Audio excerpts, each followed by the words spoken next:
Welcome to episode 102 of the Game Changers. I am your host, Carla, and tonight I'm turning up the heat with the brilliant Joey Wright.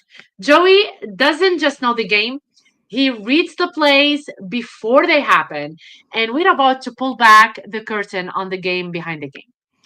Big love to the TSA team for fueling this mission of amplifying voices and sparking ideas. This show exists because of visionaries like them and listeners like you. If you want fantasy football gold, perspective shifting stories, or a fresh way to see the world, you're in the right place. The Game Changers isn't just a podcast, it is a movement. Let's get into it. So who is Joey Wright? And I knew today that he have Joey, Joseph Michael, which is my son's name. So I love him more. So my guest tonight is one of the most creative and community driven voices in the fantasy football. Joey entered the industry in 2021 after competing in the Razzball in 2020. And since then, he's worked with Razzball, Front Yards Fantasy, and Football Guys. At Razzball, he wrote the waiver wire column before moving to a Front Yard Fantasy, where he co-hosts the fantasy football game show and launched the comedy advice series starts, sits, and salutations. Currently, Joey serves as the community ambassador of Football Guys, hosting fan favorite shows like Trivia Night Live, Sunday a Morning Live, and the Football Guys Home League Show. His most recent article even highlighted how fantasy football became a team building platform for the Broadway cast of Wicked, a perfect reflection of his love for both football and theater. Outside the industry, Joey is a proud husband and a father of two daughters, living just outside Orlando, Florida. When he's not talking football, you will find him at the movies or curating his massive collection of over 1,500 films, a lifelong Broadway enthusiast and former theater kid. Joey brings humor, heart, creativity, and a true passion for community to everything he does. Please help me welcome the Game Changers pod, Joey Wright. Hi, Joey. How are you tonight? I'm great. That intro was so beautiful. It's like I wrote it for no, I didn't. No, like thank you so much. Like all those things are wonderful. That you said. Like I don't know. Are It was all of nice this. hearing all those things. I don't know. It was like a little this is your You life are song. all of them, Joey. Thank you so much for being on the show. This is Thank you such for an having honor me. for This is me. great. Of course. I just want to start with something, and I know that a lot of people know that I don't play, but I got my goat gift, which is really really great. I'm so excited, and this gift is from Marcus and Tara. I met them at the expo this year. They own the Crowned Champs. You can see it on social media, or you can find Marcus and Tara on social media. And I'm gonna have the honor as well to have them on the show at some point. So let's talk about you, Joey. What Okay. first pulled you into fantasy football enough to enter the Raz Bowl in 2020? Yeah, I have always loved fantasy football since I started playing. My group of friends we've known since we were 16 decided to start a league together. And, every year it seemed like I wanted to pull one more wrinkle in. I would always be pushing for new settings like, hey, let's get a second league going. Let's do a keeper league. And it just, I was kind of the one that was most obsessed with it. And that kind of led me to look at, okay, are there any other people out here that are like me? And I found like a whole community. And before I even joined the community, I found the Raz Bowl was the first industry tournament. I submitted a entry and they accepted it.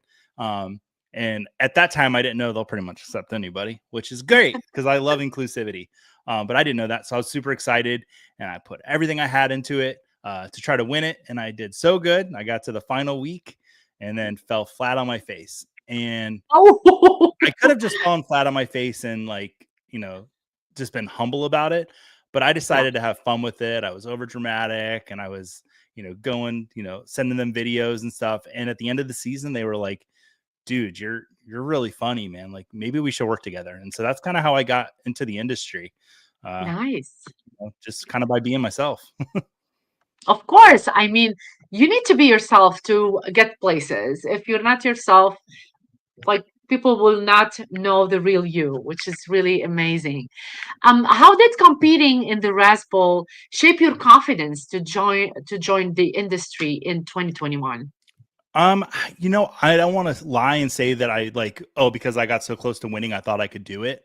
Yeah, It was just, Gray and Donkey Teeth over there at Rasball. They kind of saw it in me that like this guy's pretty funny, and they asked if I had any writing experience. And I used to be a film critic, so I sent them a few of my film articles, and they were like, "Hey, man, you should come write for us." And I wrote a couple preseason articles, and then they were giving out assignments, and they said, "Hey, you should take the waiver wire article." And I'd like to say that I had the confidence at that time, but it was really just them kind of seeing what I had and believing in me and my voice and the unique, things that I would bring to it. And yeah. yeah, so I at that time, it's funny. I think I'm kind of a confident person now, but at that time, I was quite meek and mild, I would say. Did you ever realize that like fantasy football could become your professional lane?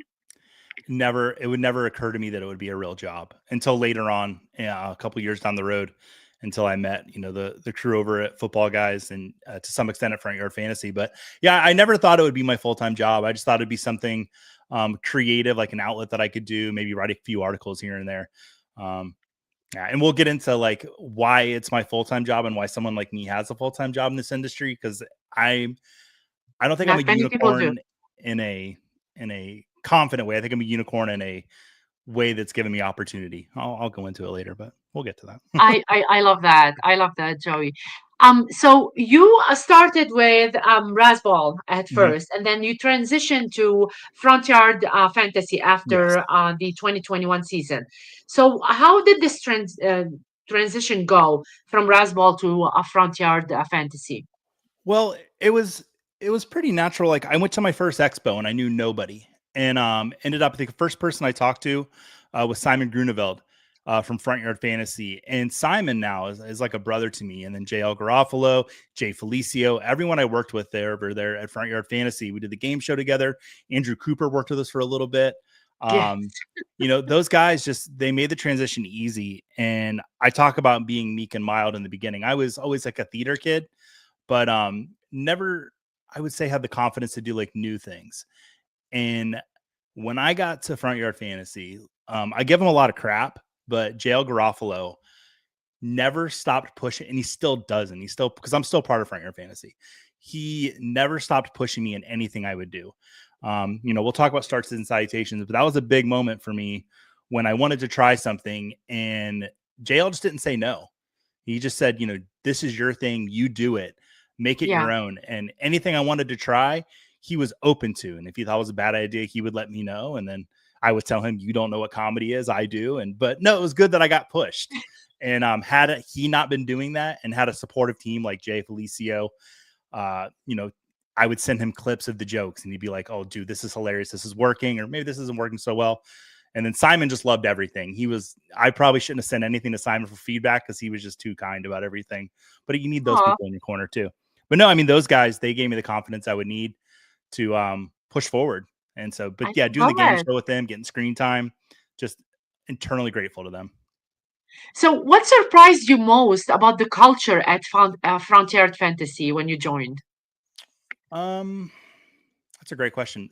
What surprised me, I think, was when we're on camera, we're very cut loose. We're having a good time. We're making people feel welcome. Um, very, we enjoyed each other's company, but behind the scenes, I would say, Yeah, very focused in what we were doing. It, which is crazy to say because we were doing a game show, but like down to the craft of the hosting and the creating of the games. Like while the questions were fun, like we were seriously thinking like, how can we take this one question, make it entertaining, make it about football, and add aspects all around it to make it the best possible question. So, people see the finished product, but the work that went into it, I think that was what surprised me, is like the actual care and craft that goes into every decision that was made there. And when did you feel, okay, I'm officially part of the industry right now? Today, probably. I think imposter syndrome Wow. is such a real thing. No, I don't. I'm just happy to be here, and I try to just be as humble as I can, and I've got good people in my life that'll put me in check if I ever step out of line too much. But no, I mean, like, I I think this community is very inclusive, and I think they're Yeah, I great people. agree. We'll probably talk about Scott Fish a little bit. Um, Definitely. I like to say anything Scott has done, I just kind of look at and I'm like, okay, that's what I probably should be doing, following his example. I love that. I work with Joe Bryant, and I don't know if there's a better example of a human being um, that I've had in Oh, my life in the industry. And just looking at what Joe does, kindness first, focusing on the home league. Um, yeah, I mean, if I belong, yeah, I think I belong, but I think that's just because of the community that we have that I belong. I love that, Joey. I love it so much. I'm gonna cut short because Hmm. did see something here. Bob Hope Uh-oh. is asking if you can you see it as well? He's Hmm. asking a question, and if you can answer that for him, that would be really nice, Joey. Yeah, it's gonna be hard pressed for me. I know he's had a really rough run of late. Do you need two, or do you just need one? Okay, so you have two questions here. I will go Jacoby Myers. I think he's connecting with Trevor Lawrence on a very real level. I kind of like the Jags rest of the season schedule. They're looking like they're putting it together. So let's go Jacoby Myers there.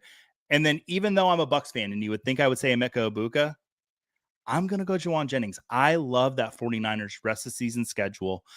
So it might be kind of a hot take coming off that bye, but I'll start Juwan Jennings over Ibuka this week. And hopefully I don't have to turn in my Buccaneers fandom.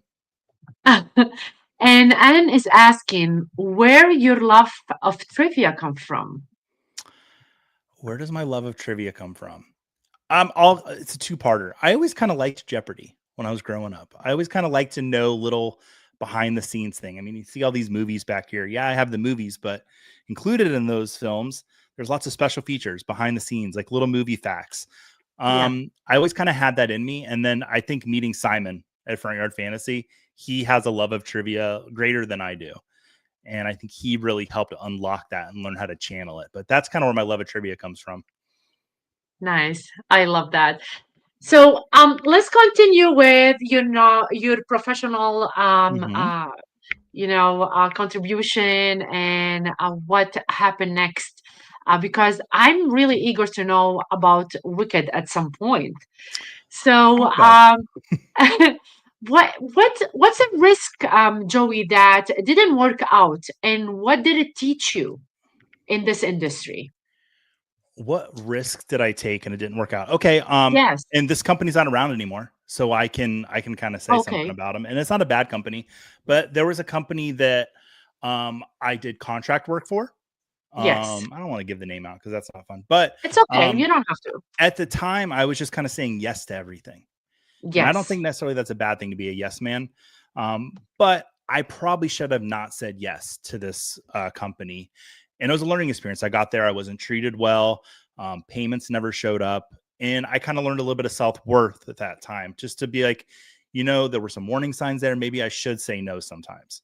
I don't think saying yes is bad, but sometimes maybe you say no. So I took a risk by having a pretty nice reputation at that time and Yeah. letting that reputation go out with that company. And they did their darndest to try to tarnish it a little bit, but I think I pulled back enough to where I was able to save face.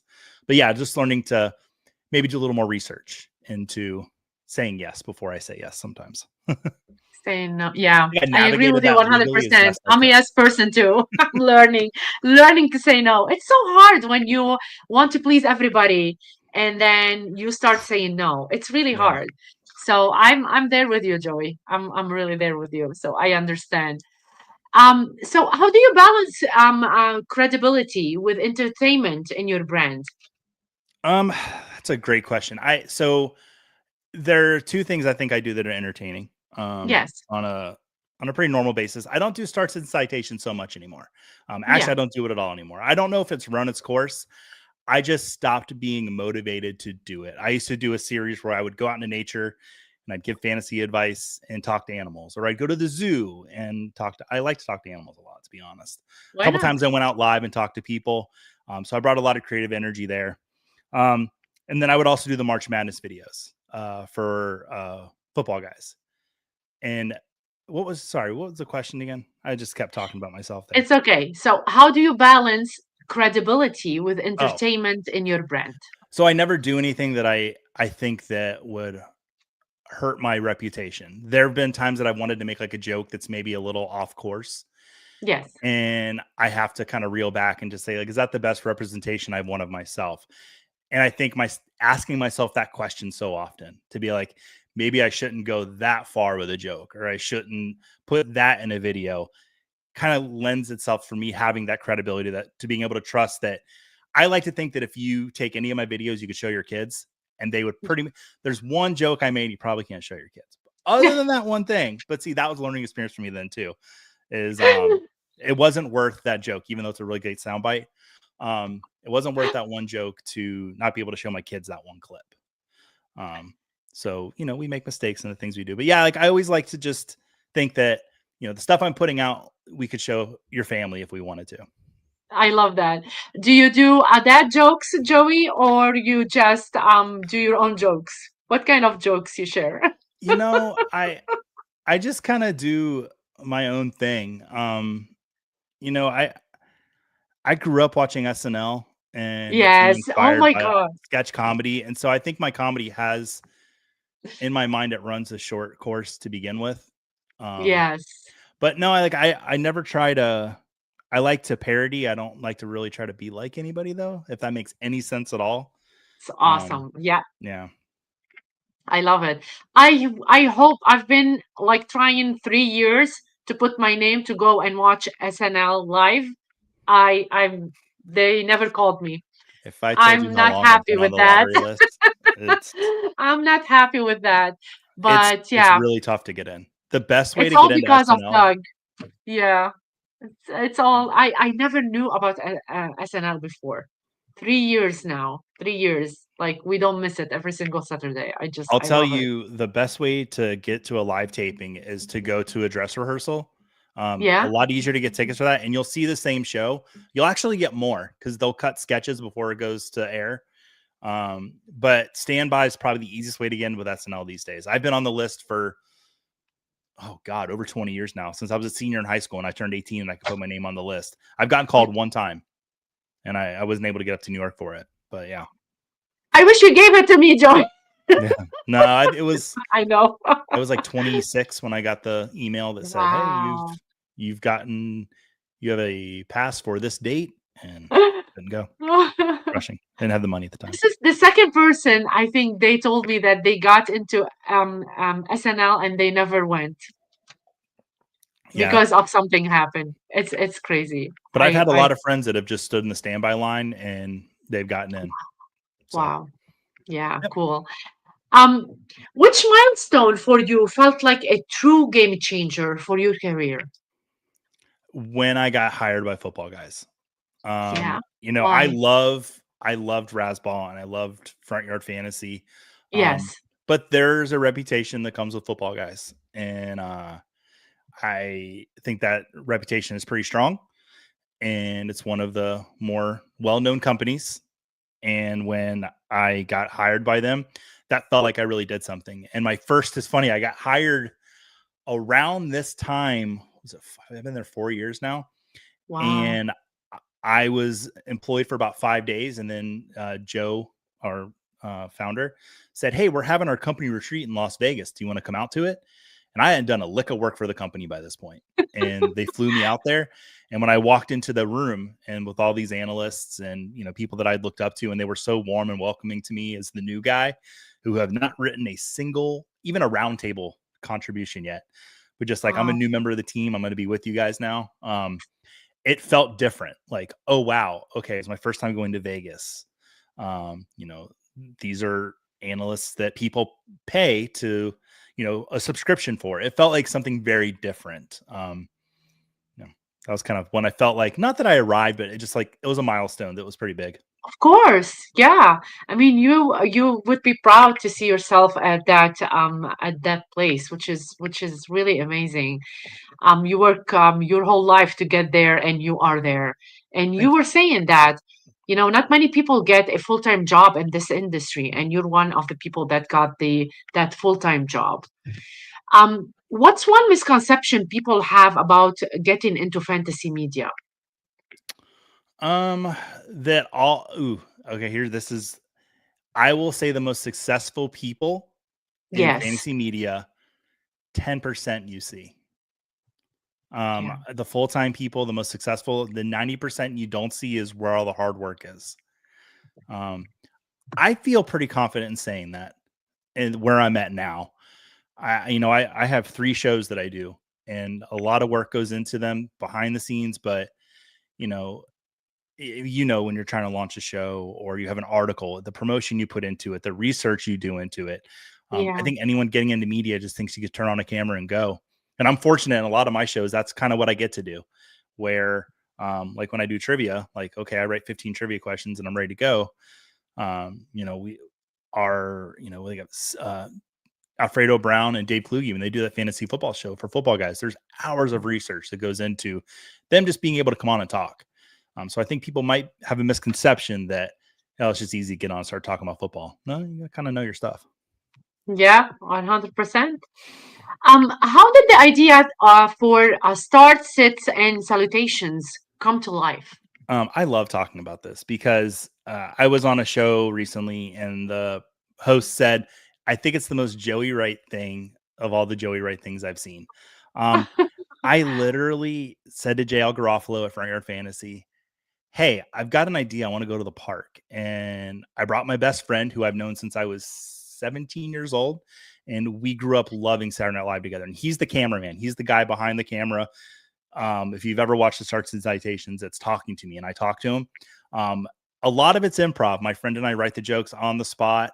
And the idea was just like kind of born out of him and I just hanging out for 15 years before we ever actually got in front of a camera, and Wow. just me being myself. But like the SNL stuff is so huge. Like, I think if you had to go watch, like, what's the biggest inspiration? There's one skit called Happy Easter, Michael Keaton. And it's just Michael Keaton sitting in a chair and he just pulls an item and he just has a little joke with it. And it's such an easy basis where I would give a start, I would do a joke, and then I would connect it to a start, or I would do a joke, connect it to a sit. And at first, the character didn't have a voice. And then somebody said in a video, in a comment, like, oh, the voice you did in that one part was kind of funny. And that's all I needed to hear. I'm like, okay, well, I'm going to take that and I'll put that voice behind it in every episode now. So the inspiration came from, like, growing up and everything, but it kind of came from people giving me a little feedback too. I don't think it Yes. really took off though until I went to Expo. When I went to Expo and I got to actually pull people in the frame with me, um, I mean, I to this day say me interviewing Joe Bryant character is why I got the job at football. I mean, there was people that definitely, Dave Kluge, Alfredo Brown, Jeff Bell, that put their name on the line to say, Joey's a really great guy. He'd be a great addition to the team. But if you go watch the clip of me and Joe together, you can just see that it's like, oh, Joe is like, I need to find a way to work with this guy. Of course. I would love to see that. I would love to see that. It's still up on Um, the internet. It's not got many views, but it's yeah. still there. You should when we're done, please send it to me. I'm Okay. serious. I would Yeah, love to see that. it's 100%. yeah. What makes a comedy advice segment land with both new and experienced players? Um, it's funny. I had somebody say to me with the character, Joey, nobody actually cares if your starts or sits hit. And I think there's a lot of truth to that. I think because the character was kind of oh shucks and kind of dumb luck, that you talked about credibility. Yeah. I think the fact that I wasn't out there planting flags and I was just being organic and I was being real is kind of what resonated with it. Yeah. Was that I I wasn't being cocky and arrogant. I was just like, hey, this is who I think I should start, and this is why. And I never, after an episode, went back and I was like, I was right. It was just very organic, just to say, here it is. and we're in this together. And I think that's kind of the best way to do it. Agree. Yeah, I agree 100%. So, we all measure successes differently. How does Joey measure the success of a show beyond views or clicks? I don't even want to say depend on the show. I do not really care. I do care if people are watching the shows and stuff. Yes. If I go show my wife a clip and she laughs, that's all I need. Like and I Oh, totally mean that because I can make people laugh and I know how to do that. But if I can make her laugh, I know I did good. Um, wow. yeah, and like I know that sounds all like cheesy and stuff, and it It's kind of not. is, but um, like my kids too. If I can do a joke and my kids laugh, like my oldest daughter, she loves the Starts and Citations character. She likes watching the videos and stuff. Makes her laugh, so it makes me kind of want to do it. But my wife, like, I'll show her a joke, she doesn't laugh. I'm like, ah, kind of eats at me. But if she kind Oh, of, she likes when I'm self-deprecating too. So when I make fun of myself, she like yes. maybe likes it more than she should, if I'm being honest. But when I make her laugh, that's the That's so best. romantic. I love that, Joey. I love that. I love that you want their support and this is part of your journey. Hmm. Their support is so important to you. It's not cheesy. It's important to you. And Well, I I didn't I say really this. love that. I thank you so much. I didn't say this during the Rasball segment. The reason that it kicked off so well was Yeah. because the first video I made for them was me with my oldest daughter, and she was like 3 years old at the time, and I was filming her, and I was like, "Okay, honey, it's week 9, and Daddy's in first place in the Rasball. Is he gonna win?" And she's like, "Nope." And she just kept saying like, "Nope." I'm like, "Am I gonna crap the bed?" And she goes, "Yep." And they like, I need to find that video. It's so cute. But she's Did like, you "Nope, you're win not gonna though? win, Daddy." And I know I crapped the bed in the last round. She was Oh my exactly God. right. So She they was started calling, right. man, I forgot all about that. They would call her the Oracle because it was so cute. So yeah, I mean, like, Oh wow. You should find that and show it I to need to her. find that. It's probably out there somewhere. It's on Twitter. I know that for sure. That's where it originally launched. Definitely. I still like my kids are 22, 20, and 17, and when I see their pictures when they were little, I send them to them. No, mom, no. Or they used to dance or something. That's super sweet. Mm. These I'm moments at the are beginning of the amazing. journey. My kids are 9 and 6. Yes, yeah. So, yeah. So tell me, what has been your most challenging live hosting moment, and how did you recover of it? Ooh. Um my most challenging live hosting moment. I'm very fortunate that I worked with Simon Grunewald for so long because he set the example for me to how to be a great host. Nice. I think I've been kind of lucky, to be honest. I don't know if I've had a super crazy challenge with hosting. There was Okay, yeah, there was one time, and it kind of became kind of infamous at Front Yard Fantasy, where I used the word pigeonhole, like hole, like a hole in the ground, but that's the actual phrase. But I thought the phrase was pigeonholed. And I was hosting the show and I was doing the game, and I put a question up, and I had pigeonholed in there, and all the other guests started laughing. And in that moment, I knew immediately, like, I've said something. Did I curse? Like, what's going on? And then they're like, "Wait, Joey, hang with me for a second. Tell us what you think pigeonhole means." And I realized they were all laughing at me. And it's different than when you tell a joke and everyone's laughing at you, but when they're laughing at you because of something you said that's stupid, um, it was immediately challenging because I had to make a decision in that moment. Am Yes, I going agree. to lean into it, or am Look I it up. going to kind of cower and just, and I leaned into it, and it was tough because, they got off the show though. And I apologized to everybody. I was like, "Guys, I'm sorry. That kind of dragged the show down." And they're like, "What are you talking about? That was the greatest thing." And that was because I was vulnerable in that moment. I didn't cower. I owned up to it. And yeah, it's a funny moment, but it was really, really embarrassing. A lot more than I want to lead on to. It's like, but then it turned into Joey doesn't know what things mean. And it became like a segment with Fryer Fantasy. Like, well, what does Love this it, mean, Joey. Joey? And I was like, "Oh, okay." But, you know. That was the Listen, most I had challenging. I was someone hosting. leave. It's like my second time hosting too. Yeah. I had someone leave to go to the bathroom. So you're good. Oh, You're still good. You're still good. I love these moments though, because they teach us a lot, like you're not waiting for it and you so don't they just know got from up where they and went come. and took a pee. She's like, yeah, I need to go to the bathroom.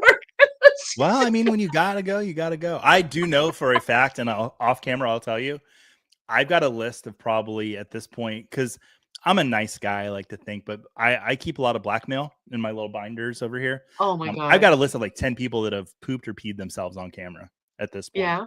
Yeah, Oh my yeah. God. I can't. It's some very popular names that people know. Just let it Oh, go on I should camera. question Yeah, that. yeah. Maybe the last question of the night, Joey. We will I'll see. tell We you will one. see. I'll tell you I'll one. get Yeah, I'll get something from you. yeah. How do you prep differently for trivia night live versus Sunday morning live? Oh, okay. So this is great. If you would have asked me this question 3 months ago, I think there was a different answer. I have been fortunate. When the season started, I realized I have a lot going on in the season, so I need to get a helper. And I'm not just the helper, I wanted to co-host. So I brought Jake Bryant in with me to co-host trivia because him and I just had a really nice rapport. Um, he was a little, I don't want to, and not in a bad way. He was a little more soft spoken. And for me hosting a show, I kind of need to be able to talk a little bit. And I was like, man, Jake and I, we've got a good banter, but he's not overpowering. And so I Yeah, brought Jake in, and now Jake, he's just as overpowering as I am. But being able to collaborate with him was what I was doing on Sunday mornings. Our graphics guy, Dylan, we would do the injury reports together. Um, so the preparation from a collaboration standpoint, I was always building something with somebody else, and I was not doing it by myself. The difference is, I think, with Sunday Morning Live, I'm definitely focused more on starts and sits. So it's a lot more information. I want to be transactional with it. With trivia, I'm definitely trying to entertain more. So I'm not trying to really be as funny on Sunday mornings. I want to get the injuries. I want to get what players need to start, who need to sit. But when I'm writing trivia on Tuesdays, I'm trying to find a way to make the question either funny or yeah, educational. And I'm building in between the segments, there's gaps where we have 45 seconds before an answer will come up. So we need to vamp. We need to have a conversation. And so they'll have like topics off to the side. So it's two very different shows. They're both live, but one's true. much more information based and the other one's kind of a lot more entertainment. I love that. So Doug had to say that. So I'm not sure if you're old enough, Joey. Don't tell him that. But it sounds like a Calgon can take me away moment. I might not be old enough for that. So he's Calgon, not old take me away. Yeah. Doug, it just didn't resonate with me. I don't know. What's going to happen is I'm going to get off and I'll be like, enough. now I know. I know. So tell me a little bit about the storytelling technique that help casual fans feel included. Ooh. So I kind of covered it a little bit with Yeah, never, don't ever seem like you know it all. Always kind of feel like you're there. Oh man, I can't believe I'm about to do this. Um, my boss likes to talk about being a guide, that we're not the hero on the journey in this whole nice. space with everything. We're just helping to help you win a fantasy championship, And I think if you go with that mindset, that we're not there to get all the glory, but we want to give you the glory. I think Yeah. that's the way to meet people, meet consumers, and make it feel organic and make them feel like they're not doing this alone. I could talk about doing shows that it's a collaboration. Look at your starts and sits and look at your fantasy advice as a collaboration with somebody that you're giving it to, and not just a fact that you're throwing out there. I think that's a good way to do it. Do you have any rituals or something consistent that you do before going live every single time? I've never been on a live stream, and if I have, it's been very few that I haven't had a cup of coffee. I always have coffee with me. I love that. The I love very that. first show I ever did, funny enough, it was Front Yard Fantasy. And I had you go back and watch it. My wife brought me Starbucks. So I got a Starbucks Yeah. cup in the middle of the show. I had a cup of coffee and I had a thermos of water. And then people started, because I didn't have a nice camera at that time, people started noticing, how many cups does Joey have on his table? I get like a dry mouth when I'm talking too much, and I tend to talk a lot. So I always have to have something that I'm drinking, and it's 99 times out of 100, it's a cup of coffee with nothing else in it, and it's just coffee for all those people out there thinking there's something. Black coffee? I mean, there's cream in it. I'm saying there's no alcohol in the coffee. No, black coffee for me. Black coffee. No Oh, just cream, for no you, just nothing. black. No. Yeah, I should. I Yeah. mean, my belly will tell you I just need to drink black coffee, Oh, but they got all stop. these fun creamers like pumpkin spice and Italian was that Irish cream cold brew. Whew, it's best. I love Irish cream without the coffee, though. Without the Ooh, coffee, Joey. okay. With some Bailey's. So, Come on, baby. Doug is saying it's a detergent commercial from the 80s. Okay, so I was born in the 80s. I don't remember that. I don't remember that one. Doug, not everyone is our age. Shh, shh. Oh my God. So, what's a creative risk you want to try on a show next season? What's a creative risk I want to try next year? Yeah. Oh, I know what I want to do. I am good friends with Mauricio Gutierrez, Okay. from NFL en Espanol, from NFL Mexico, now with ESPN. He's the voice of Red Zone on Sundays. He has wanted me to come on Estadio Fantasy. I don't really speak Spanish, but we think that I could give a starts and sits if I need to. I love that community that Yes. the um especially from Mexico, and that's who I've got to embrace and I've gotten to know so well, the Spanish speaking community for fantasy football through Mauricio. And we brought him into Yes. Football Guys, and he does an article in Espanol for us every week. I love that community so much, and they're so hungry. Oh my gosh, I ran the Football Guys Bowl this year, and I sent out a call to action because I needed some people to fill some leagues. And that Estadio fantasy community stepped up so big. I needed like 100 people. I had like 500 emails in a matter of 30 minutes. Wow. I love the community. I would like to go on Estadio fantasy and just try. Like I speak such a small amount of Spanish, but Joey, I I love speak that French. community so Can much. I I go think with that's a you? risk that but they all call me Jose Correcto, like Joey Wright, which I think is very cute. But they love me, like, and I love them, and they're great. And I think it's about time I paid off and I show up on camera for them and I just try to love struggle it. through it because God knows Mauricio's struggled through stuff for me. So I love Mauricio. I was so happy when I saw the picture on next to ESPN, but I didn't know. So now that you're saying that he got that job, that's yeah, amazing. I I don't want love to brag that too for much, him. but so Mauricio is one of I met him at Expo. He needed a ride back to the hotel. I did not know him at all. And I was like, Yeah. sure, I'm going back to the hotel. And that's how we met. And we became great friends. We have a standing call every other week where we just spend Wow. 30 minutes together chatting and talking. He is one of my closest friends in this industry. And he has a heart that's bigger than mine. His wife, Emma, I love her just as much, if not more, than I Mauricio. She's we so all love great. Emma I more love than her. Mauricio. She is my They're pumpkin both. spice ride or die forever. I love Yeah, they're both of them so both much. great people. Um, yeah, like yeah, so I that's I something I love like to that. do. I like to do that Estadio fantasy and I brush love up on the that. I Spanish. love that so much. And the expo like gets you to meet a lot of great people and you connect on so many different levels. Hmm. And we are so blessed to know a lot of people from all over the industry, from all over the country. It's not just Hmm. like one place. Like they come from all over. So this is something that Bob Long did a while ago, and it became a family to everybody. Hmm. We sit, we talk, we chat, we make good friends, and not just friends. It becomes like I said, like a family to us, Yeah, I and mean I love it. my first night at the expo, at the Milestone, it's a board Yeah. game bar right there, right across from George's, Yes. and I sat across from Simon. And 3 years later, I'm sitting there at his wedding, watching him and JL stand up in front of everybody, and like I said, they're like my brothers. I love those guys. Like, I Big can't wait right part now of for Expo. JC's wedding. We can't wait for that. Oh We yeah. love you, JC. I can see him doing this behind. Yes, Yeah. next year. I Okay. can't. I can. I'll do anything to be there. I'll do anything to be there. I'm so happy for both of them. So, this is like I said, we form a family. It's Mhm. totally different. different perspective. So, Totally. Joey, what does voice mean to you, and how did you find yours? I think I found my voice in specifically in this industry by failing a lot before I got here.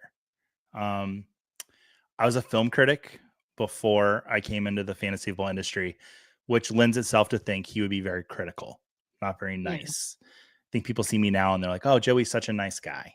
Well, it didn't necessarily always be that way.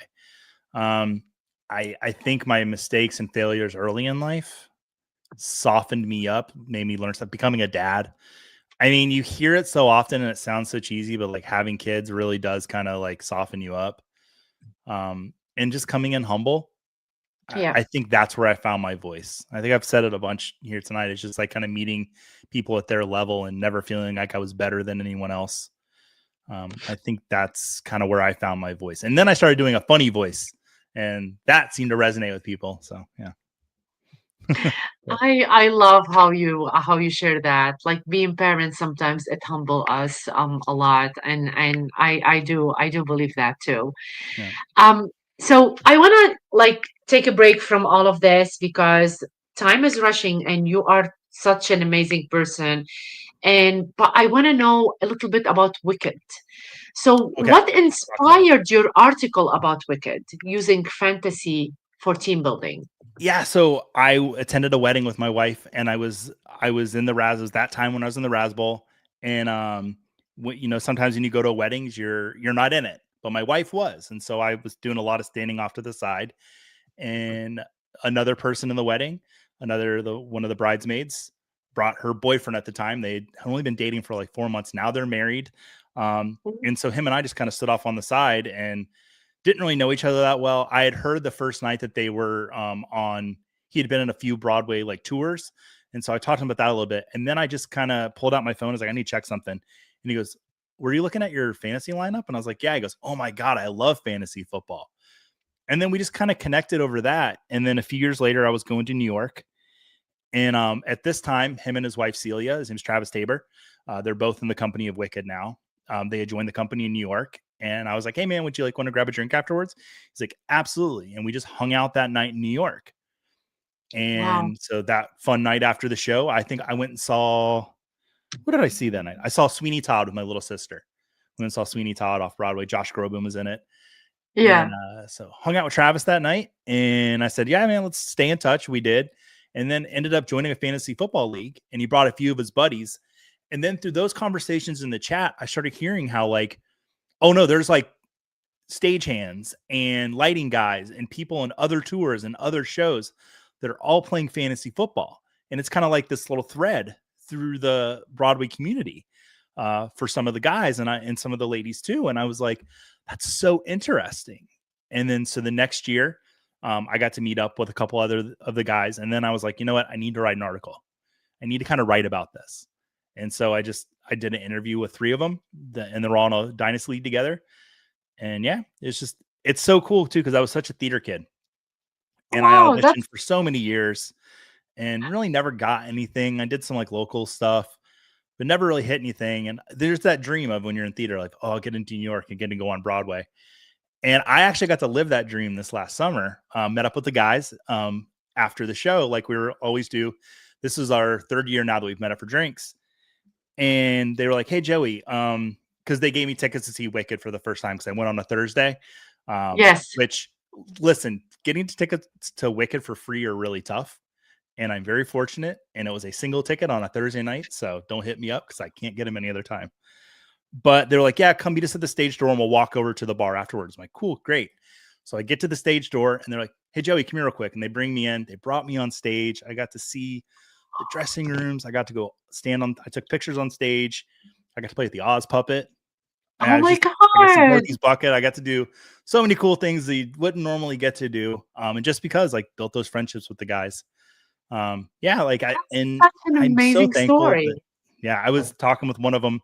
I was um so today all I've been doing the last 2 days is locking people out of the Football Guys Bowl that didn't make the playoffs. And one of the Wicked guys is in Football Guys Bowl. but I'm not allowed to say which league he's in. But he finished first in his division, and I didn't block him out, and so I sent him a message about it. But those guys are the best. If you're in New York, go see Wicked. Matthew Farcher, Dan Gleason, and Travis Tabor. And then Travis's wife, Celia Hottenstein, was Glinda on tour for 18 months. And she goes on Wow. like twice a week, I think, or no, twice a month. She'll be on Broadway, and she'll go on as Glinda in the bubble. And so when I went to That's see them that amazing. night, when I saw them, they were on stage. It was the coolest thing. Yeah, It is. love those guys. Are you kidding? That's such an amazing story to Yeah. share. I love that.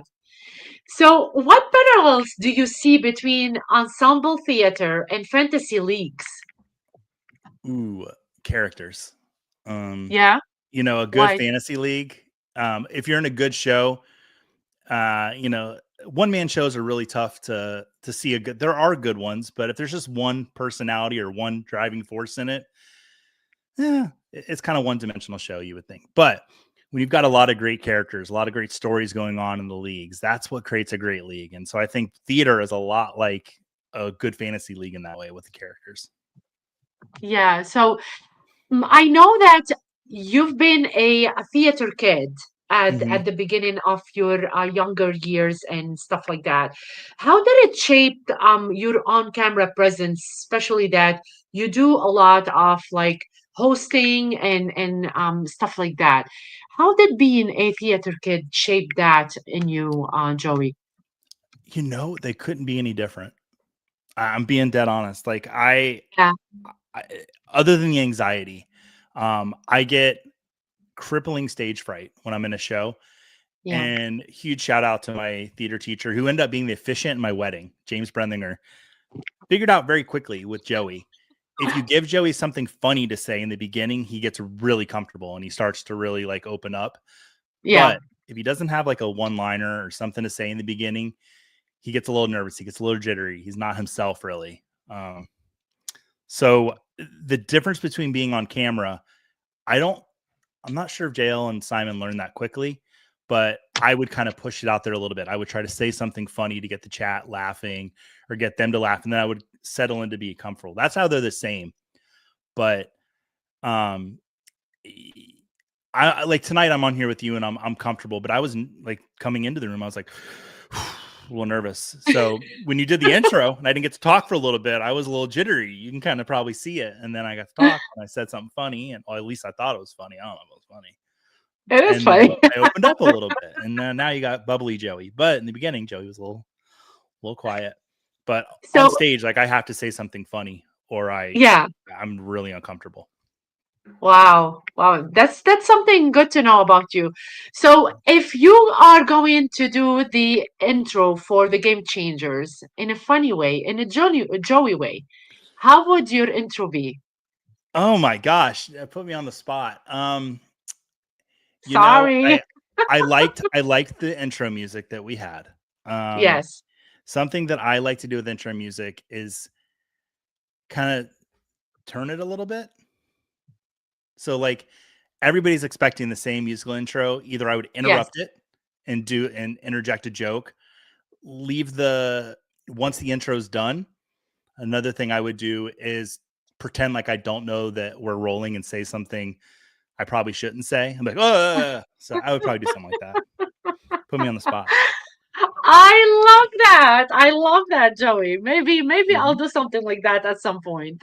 It's I never don't know. better. Let me tell you like a great joke to pull when you're like, okay, we're gonna end the show, and you have outro music, and you Yes. don't end when you should, and you just let it roll over till people are just staring camera. It's never not funny. It's always good. I love that. I love Mhm. that so much, Joey. See, you can be yourself in this show too. How would you design a fantasy league themed around Broadway casts? Ooh, we have one. So I can tell you, I'm in a league that we all join, like a dynasty league that with some friends and Yes. whatnot. But we have a league that we're in, and there's two guys from Wicked. But other than that, there's a guy from a one person from individual shows, other shows. Yeah. So we've got a guy from Lion King, two from Wicked, one from Moulin Rouge. I'm trying to remember I can't remember all the shows, but we have like one representation of each Broadway show. Either it's a cast member or it's somebody in the crew, or they're Wow. on tour. Like one of the guys, they were touring with Mamma Mia, and now they're on Broadway with Mamma Mia. But yeah, it's kind of fun, like having one from each show, and then Well, me, I'm sticking just a with fantasy you, guy. Joey. I'm sticking with you. I want to meet up all these people at some point. So I mean, wherever you're going, I'm going. they're Sorry, nice. wife. Wherever you're going, I'm going, Joey. So, Which director would you trust to shoot a fantasy football documentary? so I have to pick one director, film director, to shoot a fantasy football documentary. Yeah, Um, See, this is a good question because my brain is just like, I don't want to just like throw like a like Scorsese or something out there. I'm gonna throw a director that not a lot of people probably would think of. yeah, His name is Ron Shelton. And Ron Shelton didn't make a lot of good movies, but he had one lane that he stuck in. He made really good sports movies. He made Bull Durham. He made Tin Cup. Ron Shelton can direct the heck out of a sports movie. Because of that, I would think he would do good with a fantasy football documentary. I love that. Yeah. That's a good answer. How would you pitch? How would you pitch fantasy football to a Broadway audience? With shiny vests. No. Yeah, oh, man, how would you pitch? This is a great question. A lot of times you'll go do a show and they'll tell you what they're going to ask you beforehand. And that's all Yes, fine and dandy, but it's fun to be put on the spot because you give organic yes. answers. You know what you're doing here. I'm vamping. That's what I'm doing right now. How would um, I really don't know. I don't like, how would I pitch fantasy football to a Broadway audience? Maybe You you know can what? start with Actually, I something do. I funny. do. I would write that there's a company right now that's doing a really cool things with Dungeons and Dragons, where they're doing Yes, a whole campaign on stage and they're bringing comedy into it. It'd probably be kind of like what I'm doing now, just put it on stage. So find a way to have characters in a fantasy football league that are all interacting. They would have songs and they would tell one story, but the focus is they're all there for fantasy football. That's how I would do it. Whew. Did I BS to that? Yes, I did. yes. But it's true. That's probably what I would do. I love that. Joey, there's a lot Yeah. of disagreement and there's a lot of heated debates in fantasy football, as we Mhm. all know. So, how Joey Wright handle those disagreements or heated debates in a way that can be constructive and not being, negative Yeah, at some so there it's two-tiered. I don't mind debate, respectful debate, point? Yes, where everyone's meeting on the same level, they're being kind, courteous to each other. But if you're getting to trolling or you're borderline on trolling, it's incredible what the mute button does. Because when you yes, mute something, you never see it again unless you search out for it. So mute and move on. It's the I easiest agree. thing you can do. And you're that it's so quickly you will forget about the trolls. So quickly. They might not forget about you, but you don't have to see it. But respectful debate, just have a conversation. I don't even like calling it debate. You don't Yes, see me do a lot of debate style shows. There's people out there that enjoy doing that. I don't. I'll get on a show and talk through something and have a nice, respectful conversation. But yes, I actually kind of avoid the debate. And then the trolling, I don't avoid it. I just silence it. yes. Yeah. How do you uplift emerging creators without tokenizing them? Oh, that's a great question.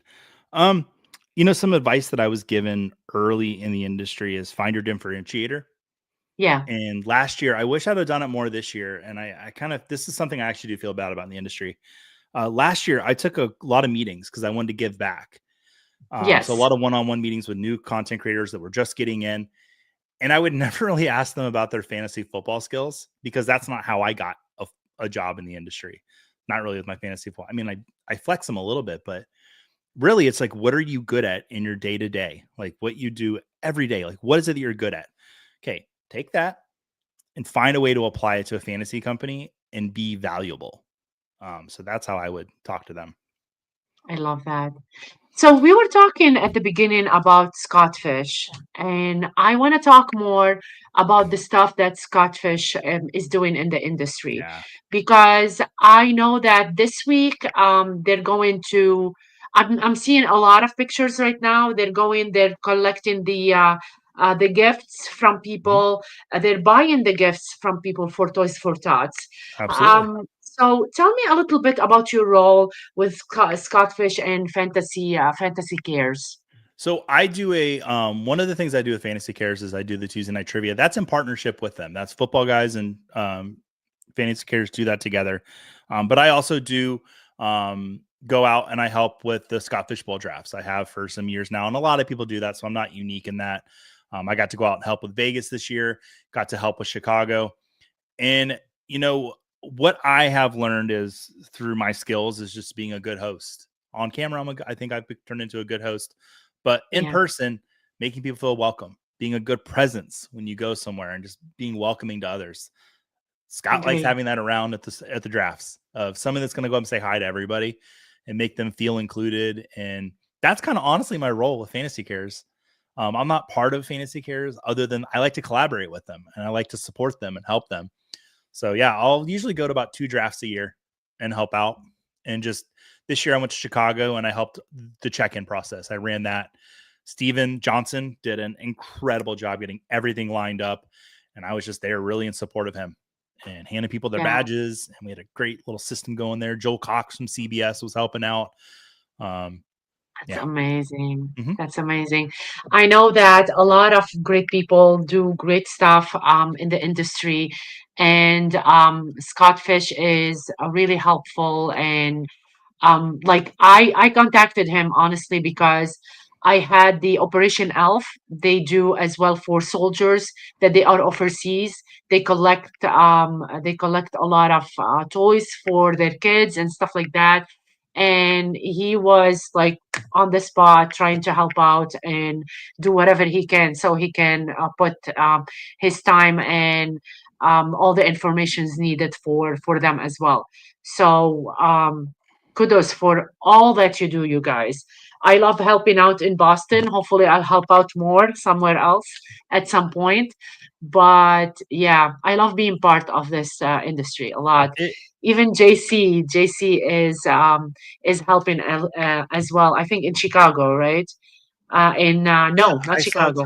I believe I saw JC in Chicago this last summer. Yep.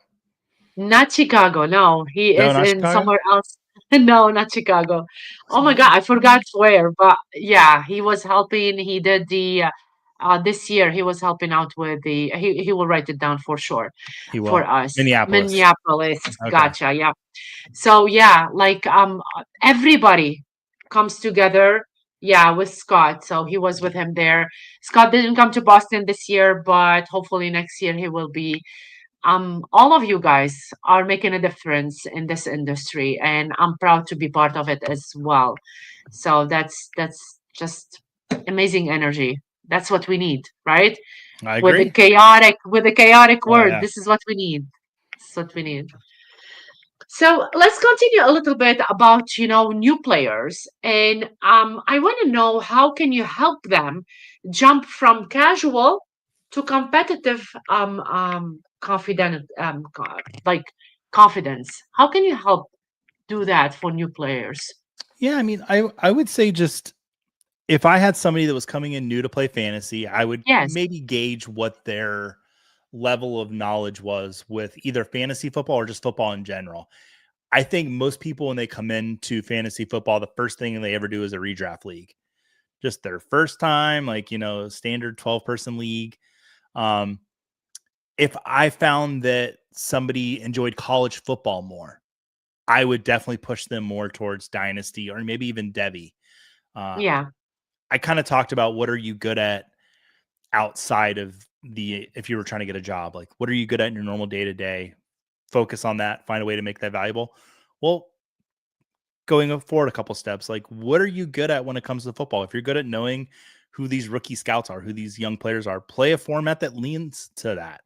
Um, if you are more like a redraft person, kind of go towards that. I think to help a new person find success, I would kind of nudge them in the direction of where I think they would be most successful. Nice. What's one community story that stayed with you personally and you will Hmm. always remember?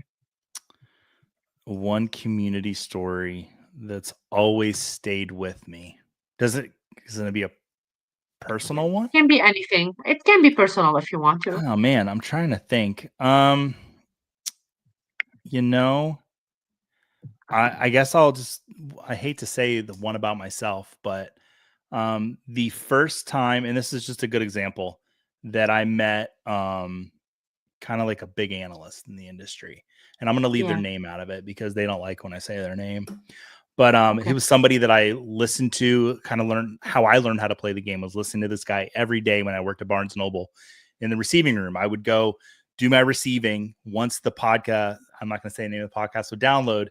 And I'd go in the back, I'd listen to it. And that's where I got my fantasy knowledge. I had an opportunity to meet that person. And instead of big timing me and just shaking my hand saying, "Hi, how are you doing?" I walked up to him. They were in the King's Classic, and he introduced me to everyone in the circle. And that day I met who I work with on a daily basis now, Bob Harris. I met Mike Clay. All these big time. I think I met Doug actually that day, to be honest with you. There was a circle of very well known analysts. And then that person Yes. said, "Hey, let's take a walk," and gave me some incredible advice, spent time with me, and just was a genuine nice person. And that has always stayed with me to a point where 2 years later, I was at the expo and somebody came up to me and said, "Oh man, I wanted to meet this guy. Since I was younger, like learning how to play fantasy." And it was like, that was me a few years ago. And I was like, Wow. let me make the introduction for you. I was like, I'll take it over. And that's something that I kind of learned from Scott, but I had the opportunity to give back. But I'll never forget that analyst just taking the time to just, how are you? Who are you? Let me introduce you to some people. You're wanting to get started in the industry. Let me help you get that foot forward. And I'll just never forget that and always try to pay it forward on that. I So love it. I I love hate that it it. was about myself. I wish I could have said something nice about, No, I I guess that mean is saying this is something nice about somebody else, but yeah. this is something amazing because my next question is going to be, what would community excellence look like in fantasy 5 years from now after you told that story? Um, Community excellence in Yeah. fantasy football. I think I'm going to be honest with you. I think it's already being done, and I think it's just going to get more excellent.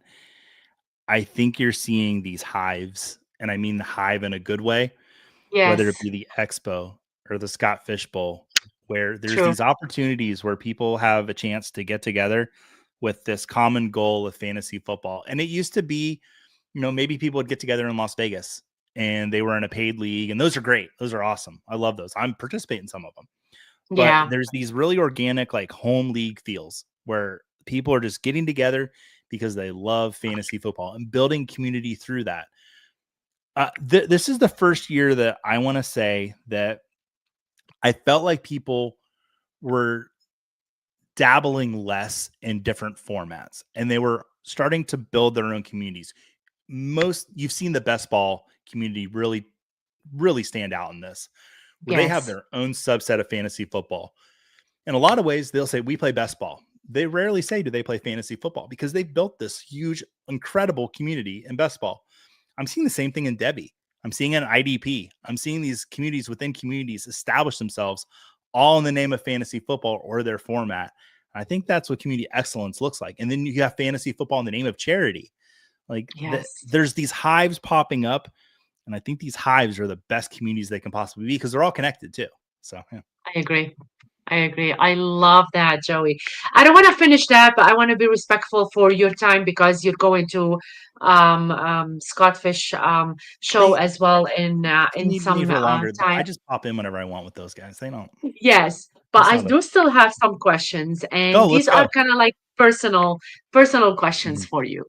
So, Yes, what's the core value that guides your decision in this industry?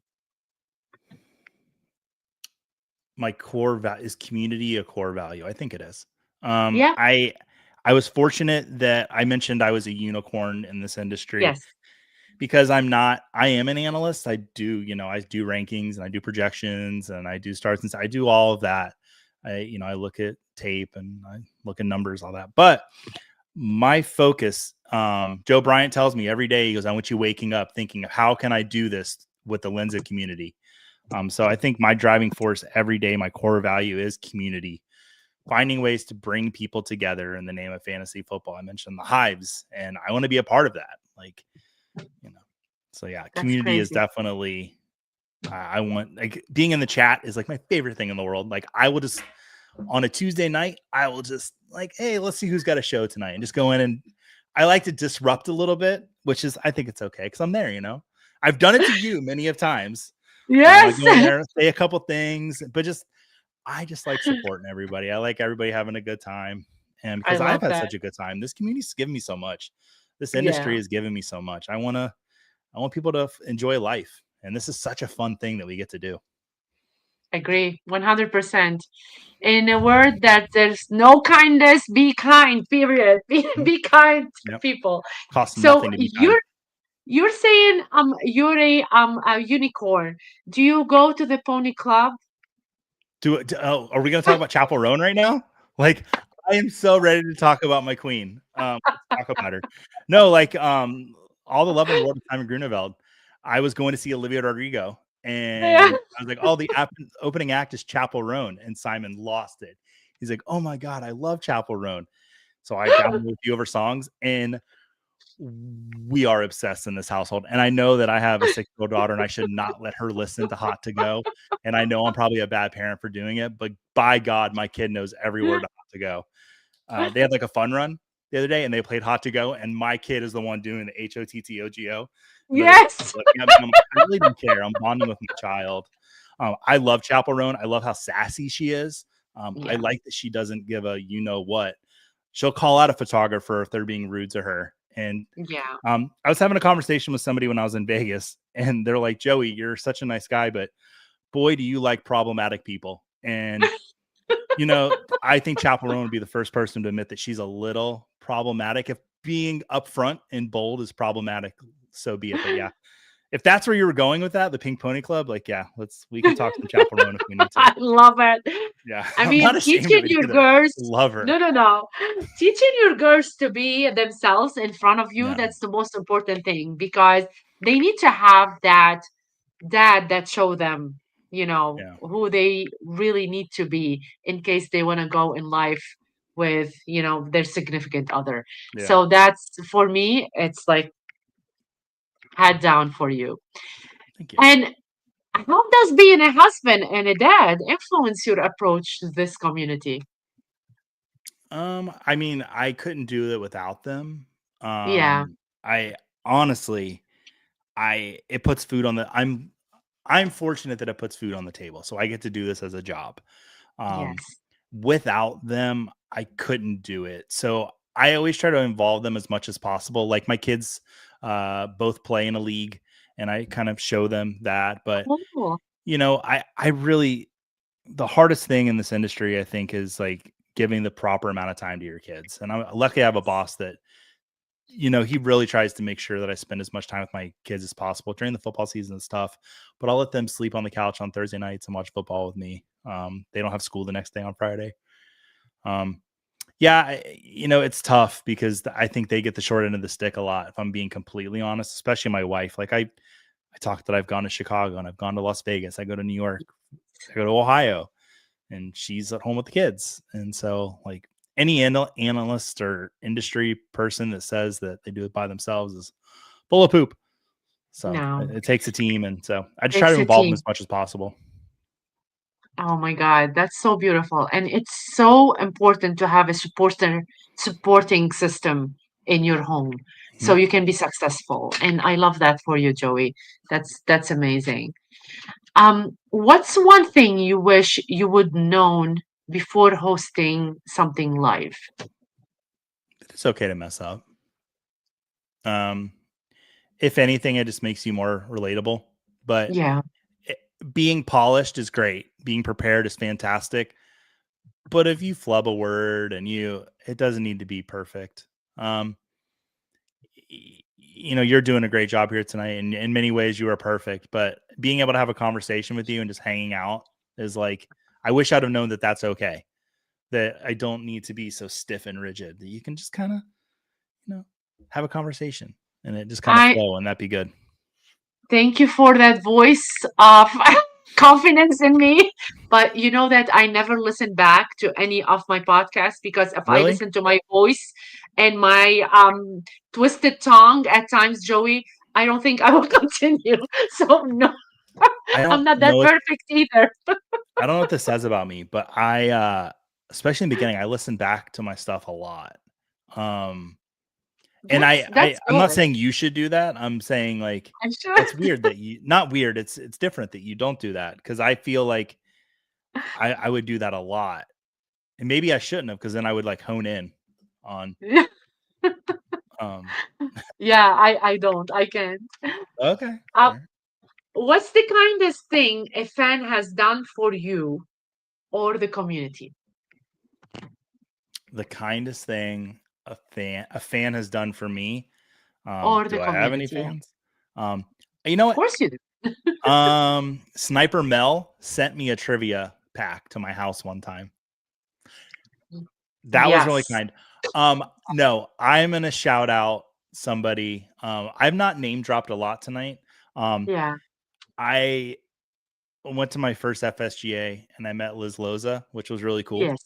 And I waited a long time to ask her to come on a show to do a game show with me. And it was my birthday show, so I definitely used my birthday as an excuse to get her to come on. Nice. And the sweetest thing she did, she sent me cupcakes for my birthday before the show. Wow. It was really That's nice. so Um, cool. so I'm not saying Liz Loza is a fan of mine, because I wouldn't say that. No, but But that was still, something kind somebody did. Yeah, like Sniper Mel sent me something one time. Scampers. Um, Mel I did the dressed up as same to me Scampers for too. Halloween. I don't like to think that there are fans out there of mine. I like to just think that there are people that I hang out with, and that You people have a that lot of fans. enjoy. Nah, they enjoy what I do, and I enjoy that they're being there, because you know, especially the starts and salutations. Like, I would get people like do the voice, like, Yes. but it was just nice that people cared. You know, I love that. Yeah, I agree with you 100%. just be nice to people. What legacy do you hope your work leaves in fantasy media? Oh, that's a great question. I think if I were to like, get abducted by aliens, because I don't want to die. I want to go somewhere else. If I Yeah. were to get beamed up right now, I would hope that they would just. There's this quote from the British Office, which is far superior to the American Office. Come at me, I don't care. There's only 12 episodes. There was never a bad episode. Where David Brent said, "I just want to be remembered as the person that put a smile on the face of everyone he met." That Yes, always stuck with me, and I think that would be one of my legacy. Is like, me too. I don't care if people see me as the best analyst. I would love for people to be like, you know what? Joey was the most fun person to play fantasy football with. He was just fun. He was just nice to have around. Because for me, that's the spirit of fantasy football. Like, you can take the pee out of your friends, and give them a hard time. But it's, for me, man, it's all about having a good time. And winning is fun and it's great. And in many ways, it's everything. But it's not. It's not It's not everything. everything. Yeah. I agree. I agree. Sometimes it feels like right now I'm in my home league, and it's been 12 years since I've won the championship. Right now, winning is everything for that specific league. But those are my best friends in the world. I'm going to see them on Saturday. Our kids have grown up together. Like, that's what it's all about. You're the GOAT, Joey. You're the GOAT tonight. I love that. The thing is, I can't win my home league. I can't. I can win all Really? these other leagues, but I can't win my own home league. That's so infuriating. We love you too, Cindy. Thank you for being here Thank you, tonight. Cindy. Thank you for everybody for being here tonight. We really love you and appreciate you. Joey, before I end the show, Mm-hmm. I really don't want to end it, but it's gonna come to an end. I do have one more questions for Yes. you. So I do ask all my guests Mm-hmm. that question, and my question is, what secret or what's something that you did maybe at an early age, but you never have spoken to anybody with that? and you want to share it on the show tonight. I was a perfect child. I don't know what you're talking about. Yes, it looks like No, I it. was a bad kid. No, I mean, let's see. What did I do that I've never told anybody? The thing is, I'm an open book. I don't really hold a lot of secrets. Um, Ah, I okay. So when I met my wife, I don't remember the first time I met her. I remember the first time that I saw her, but she says we met each other once before. uh-huh. Okay. So I do remember that. But I was dating somebody else at the time. I went and asked about her to her friends that ended up working with her at a different restaurant to find out if she was like somebody I'd want to like see. Oh, So then when wow. I went in to meet her, which I'd already supposedly met her, but I say I don't remember, I'd gotten the intel I needed to know that I wanted to like try to charm her. But she didn't buy it at all in the beginning. Like it took her 4 months to go on a date with me, which I know I look like this now, but when I was 21, like I had long blonde hair. I was a mess. I was like, oh, watch out. And she just didn't bite. She was not having it. She's like, this guy's he's full of himself, and she humbled me a lot. So yeah. I love that. I love this story. Joey, thank you so much. I really Thanks for appreciate having our me. time together tonight. Yeah. But before I wrap up, Mhm. please tell everybody the best ways to connect with you online or where they can follow your work, maybe your podcasts and the trivia stuff that you do. Share it with us tonight. It's really simple. Everything I do is over at footballguys.com. On Tuesday nights, we do a trivia show, Jake Bryant and myself, Trivia Night Live, in partnership with Fantasy Cares. On Sunday mornings, we do a start and sit show from 11 a.m. till noon called not Starts and Citations, that's something else, called Sunday Morning Live. And we answer all your starts and sits there. And do I have another show? Yes, I have the Home League show with Kevin Murray. We're doing a show all about your home league settings, commissioner tips, all kinds of great things. That drops on Mondays around 4 o'clock. It's in podcast form and on YouTube. So that's all I have going on right now. But you can find me on Twitter at DJoeyWright or in the Football Guys Discord. Yeah, I'm around. I'm pretty easy to talk to. Like, don't ever, if you ever want to send me a DM, don't hesitate. Like, I'll answer it pretty much that day. I'm nothing special. Like, I'm just like you You guys. are super No, special. no, no, no. But I mean, like, don't be intimidated. Like, if we see each other in Canton, I've had people come up to me and say, oh, I was nervous to talk to you, which I think is the most ridiculous thing in the world. Just come say hello to me, please. Don't Come make say it weird. hello. Yeah. I love it. Yeah, I love that. I can't wait to see you this year, hopefully in Canton as well, I'll be Joey. there. They're moving it to Yes. July. How Yes, about that? I know. It's How earlier about that? this year, which is Yeah, really great. So good. I cannot wait to see everybody. It's such an amazing gathering that we wait for every single year. Thank you so much. I really appreciate your time, and you're such an amazing personality. Yeah. And yeah, keep doing what you're doing. Keep doing Oh, what thank you're you so doing. much. Thank you all for joining me on this episode of the Game Changers. If today's conversation gave you a fresh perspective on fantasy football or the game of life, do me a favor, drop a comment with your biggest takeaway and a question to answer you at some point. I will read them all and answer them for you as well. So mark your calendar and join me next Wednesday with Jamie Rashal. So if you met Jamie at the expo, you know how good his drawings are for more game changing conversations next week. I want to say a big thank you for JC for his behind the scene magic and the powerhouse team of TSA for making this platform possible for me. If you enjoyed the episode, subscribe, hit the bell, leave a review, and follow us on social media. Check out the show notes and links as well. Until next time, keep challenging the game and making your mark. This is Carla and Joey signing off. Thank you so much. Have a good night.